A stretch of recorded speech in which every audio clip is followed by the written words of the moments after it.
Namaste, Hamesha Kushnovitia. I am JVR Dr. Meenakshi, Assistant Professor in Department of Shalakya Tantra, Faculty of Ayurvedic Science, Jyoti Vidyapeeth, Women's University. In today's session, we will discuss the pathogenesis and the pathology of the corneal ulcer, mainly that of the bacterial corneal ulcer. Once the damaged corneal epithelium is invaded by the offending agents, the sequence of pathological changes which occur during development of corneal ulceration can be described under four stages. First is the infiltration, second is active ulceration, third is regression, and fourth is cicatrization. The terminal course of corneal ulcer depends upon the virulence of infecting agent, host defense mechanism, and the treatment received. Depending upon the prevalent circumstances, the course of corneal ulcer may take one of the three forms.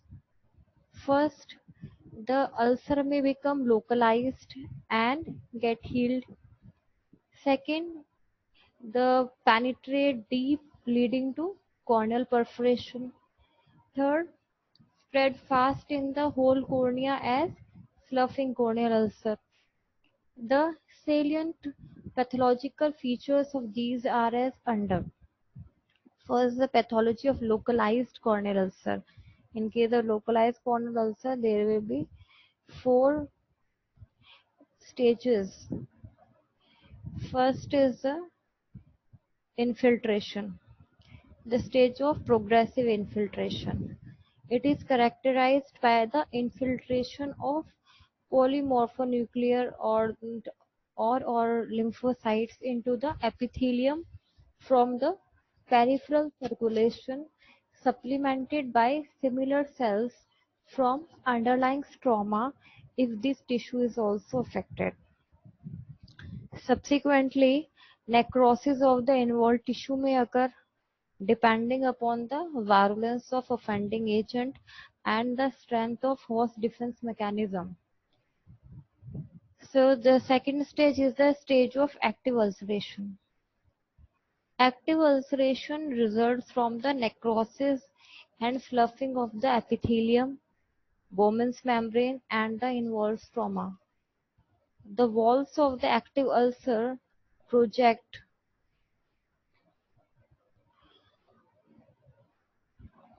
owing to the swelling of the lamella by the imbibition of fluid and the packing of masses of leukocytes between them. This zone of infiltration may extend to a considerable distance both around and beneath the ulcer. At this stage, the sides and the floor of the ulcer may show gray infiltration and sloughing.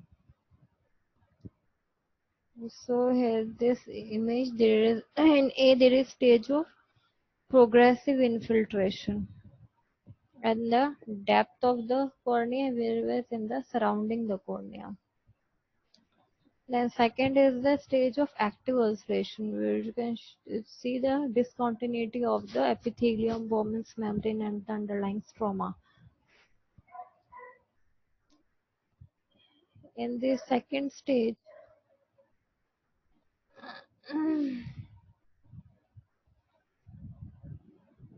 during the stage of active ulceration, there occurs hyperemia of circumcorneal network of vessels which result into accumulation of purulent exudates on the cornea.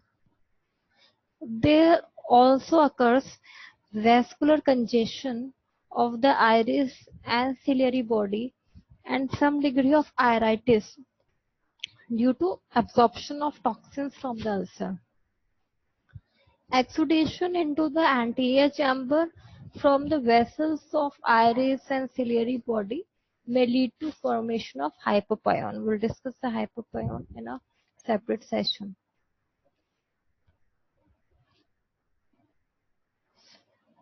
Then ulceration may further progress by lateral extension resulting in diffuse superficial ulceration.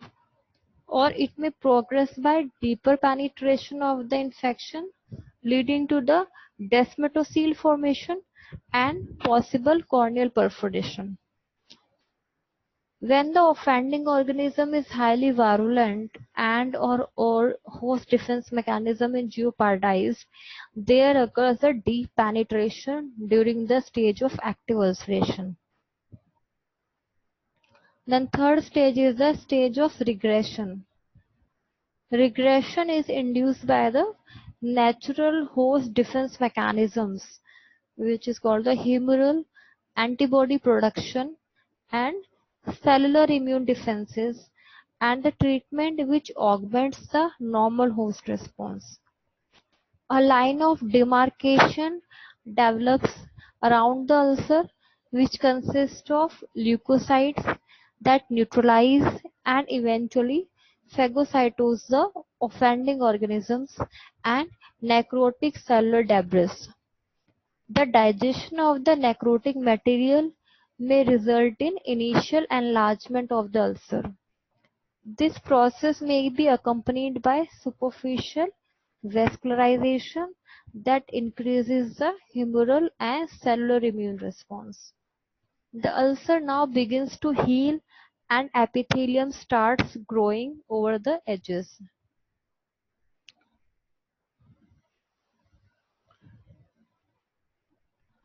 The next is the stage of cicatrization.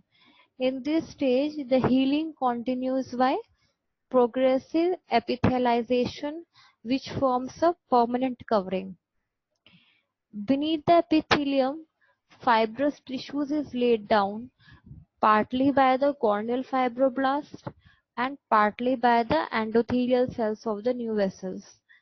The stroma thus thickens and fills in under the epithelium, pushing the epithelial surface anteriorly. The degree of scarring from healing varies. If ulcer is very superficial and involves the epithelium only, it heals without leaving any opacity behind. When the ulcer involves the Bowman's membrane and few superficial stromal lamella, the resultant scar is called nebula. Macula and leukoma result after healing of the ulcers involving up to one-third and more than that of the corneal stroma respectively. So corneal opacity is a separate topic. We will discuss this in a separate session. So corneal opacity depends upon the depth of the ulceration, how much deep is the ulcer. So if it is involving only the superficial corneal epithelium, then there will be no opacity. The ulcer will heal without leaving any scar. But if it is involving Bowman's membrane and few superficial stromal lamella, then the opacity will be called the nebula. And when the one-third of the corneal stroma is involved, then there will be healing of ulcers, then they will develop a opacity called a macula. If there is more than one-third or half of the stroma is involved, then the opacity will be called the leukoma. So the name of the opacity changes according to the depth of the corneal ulcer.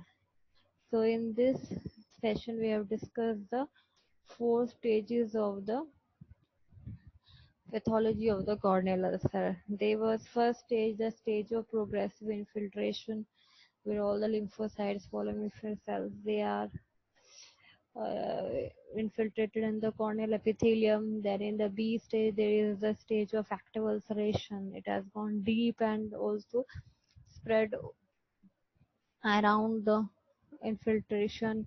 And there is a stage of regression, where the line of demarcation is made. Then there is a four-stage of cicatrization when the healing occurs. So here completes our pathology of the localized corneal ulcer, which have the four stages. Rest we will discuss in the next session. Thank you so much. This session is powered by Digital Version 2.0, Jyoti Vidyapeeth Women's University. I hope you are satisfied with my digital session. If you have any query, please mention in the comment box. I will resolve it. Thank you so much.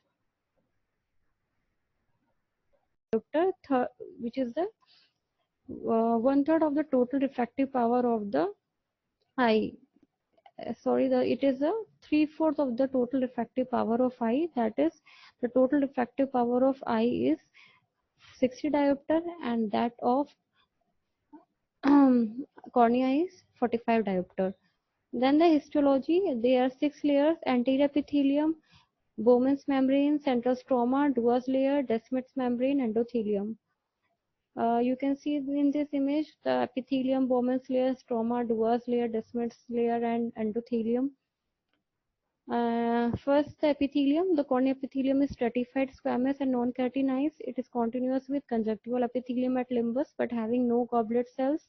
Thickness is 50 to 90 micrometer. Consists of 5 or 6 layers of nucleated cells resting on a basal lamina, namely the basal cells, wing cells, and the surface cells. The basal lamina is secreted by the basal cells. It is 0.1 to 1 micrometer wide. Ultrastructurally, it is distinguished in two parts: lamina lucida and lamina densa. Lamina lucida is superficial, lamina densa is deep osmophilic. Then epithelial turnover. The early study suggested that the epithelium replaced approximately weekly by division of basal cells and the older shell from the surface. It is now recognized that the germinative region lies at the limbus. The stem cells and the cells migrate at a very slow rate to the center of cornea, which may be as long as the ear. Second layer, the Bowman's membrane. It binds the corneal stroma anteriorly with basement membrane of epithelium. It is not a true elastic membrane. Once destroyed, does not regenerate. Shows considerable resistance to infection and injury. Third layer is the stroma, which is 0.5 mm thick. The stroma or substantia propria occupies about 90% of the total corneal thickness. Composed of corneal collagen fibrils, keratocytes, and extracellular ground substances, the lamellae are arranged in many layers, 200 to 250, and are parallel to each other. The anterior one-third stroma has a lamella are thin, and in the posterior two-third of the stroma, the lamellae are larger.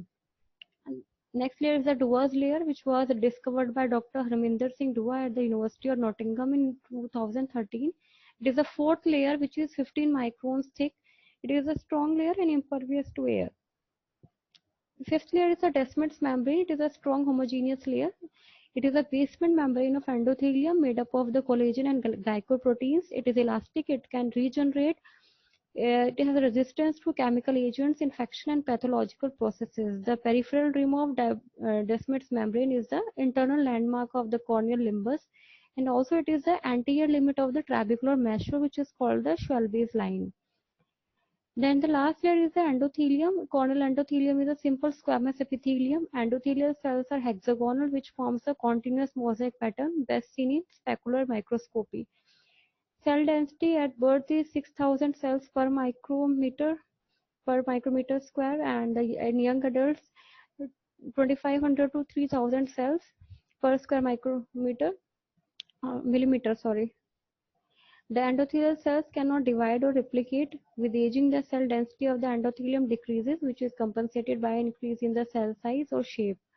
As these endothelial cells are involved in corneal hydration, they help in maintenance of corneal transparency. The blood supply of cornea. The cornea is a vascular structure. Small loops derived from the anterior ciliary vessels invade its periphery for about 1 mm. Actually, these loops are not in cornea but in the subconjunctival tissue which overlaps the cornea. Then the nerve supply of the cornea. Cornea is supplied by the anterior ciliary nerves, which are branches of the ophthalmic division of fifth cranial nerve. After going about 2 mm in cornea, the nerve loses their myelin sheath and divide dichotomously and forms three plexus: stromal plexus, subepithelial plexus, and the intraepithelial plexus. Then the applied physiology of cornea. Primary physiological functions of the cornea are to act as a major refractive medium and to protect the intraocular contents. Then the last point is corneal transparency. It is a result of peculiar arrangement of corneal lamellae, peculiar refractive index of corneal lamellae, vascularity of the cornea, relative state of dehydration, swelling pressure of stroma counters the imbibition effect of IOP, and corneal crystallines, water-soluble proteins of the keratocytes. Thank you so much. This session is powered by Digital Version 2.0, Jyoti Vidyapeeth Women's University. I hope you are satisfied with my digital session. If you have any query, please write in the comment box. I will resolve it. Thank